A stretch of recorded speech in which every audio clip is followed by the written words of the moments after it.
Saudi-led coalition has responded to accusations that its attacks on rebels in Yemen has led to civilian casualties. A committee of Gulf Arab nations investigated 8 incidents highlighted by human rights groups and the UN. It accepts responsibility for one incident, blames a second on a lack of coordination, and refutes the rest. Now, one of the attacks was on a residential building in the southern district of Mocha in July last year. Human Rights Watch says 65 civilians died. The coalition says the bombing was based on inaccurate intelligence and recommends compensation be paid to the victims' families. In another incident, the World Food Programme says 4 of its trucks were hit by coalition bombs last November in Marib province. 2 drivers were wounded and 2 trucks destroyed. But the coalition says the WFP didn't tell it where the vehicles were. And in January, Doctors Without Borders alleged that an area near a hospital in Sada was struck by explosive fragments. In its response, the coalition says it targeted a warehouse used by Houthis to store weapons 1,300 metres away. Joining us now on the phone from Aden is Yemen's Minister for Information, Mohamed Qubaty. Thanks very much for being with us. Now, I've just highlighted there the coalition's response to 3 of these 8 incidents that have been condemned by the UN. Do you broadly then reject the UN's findings? Laura, thank you for having me with you this afternoon. It's obvious. I mean, if you read the report refutes all of these incidents. We know the games being played. Unfortunately, most of these reports are coming from people who are siding with the Houthis. There's no any independent people on the ground who could report on such incidents. I mean, let's take for incidents the issue about hitting the Republican hospital in Sada. It's obvious from aerial viewings that the hospital was not. The hospital is besides many military targets, whereby there are camps and military camps, and the people are fighting from those camps. The Houthis and the rebels are always using such areas which are close to hospitals and close to civilians to hit back at the coalition forces. We know that this is a policy taken all the time by the former president, the ousted president policies. The largest hospital, for example, in Sana'a now, called 48 Hospital, is besides the biggest camp for the Republican army. Okay. So we know that these areas, so a lot of these areas are close to military. Okay, so that's one reason. That's one reason that the investigation has come up with. You do have precision-guided munitions available to you, so why can you not better target the legitimate targets?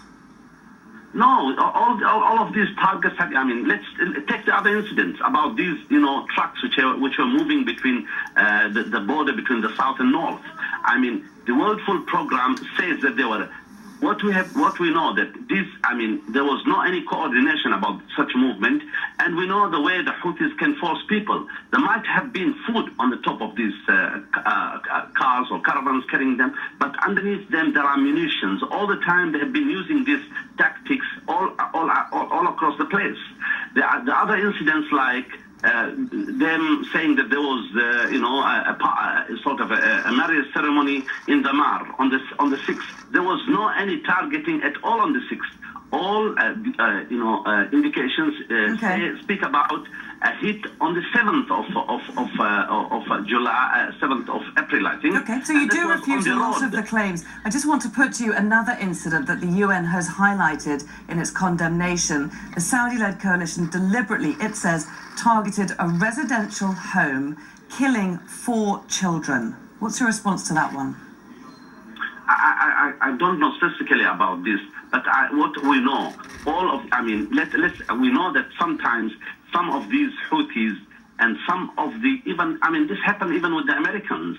We know that people from Al-Qaeda go, unfortunately, and stay among civilians, and they have been, followed and targeted in those areas. We have all the time asked people to keep away from such, people who are criminals or somehow related to the Houthi military, practices and military activities.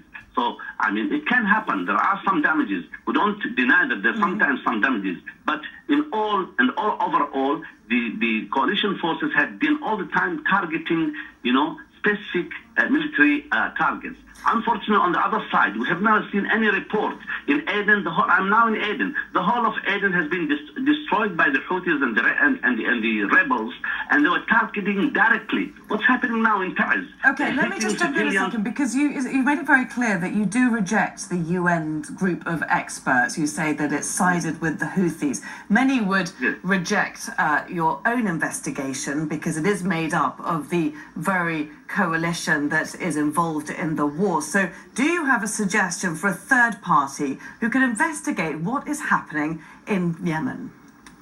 Why not? We have allowed, unfortunately, we have allowed all the time, independent people to come and see. We have asked the UN to come and see in Aden and to attend in Aden and see the amount of destruction and crimes which have been committed against humanity, against humanitarian law, war crimes, genocides and so on. Why not? We accept any independent group to come and assess on the ground what's happening actually on the ground, not to take by hearsay what is being said by the Houthis or some people who are far away from these areas. Mohamed Qubaty, Information Minister for Yemen, thank you very much for taking the time to join us there from Aden.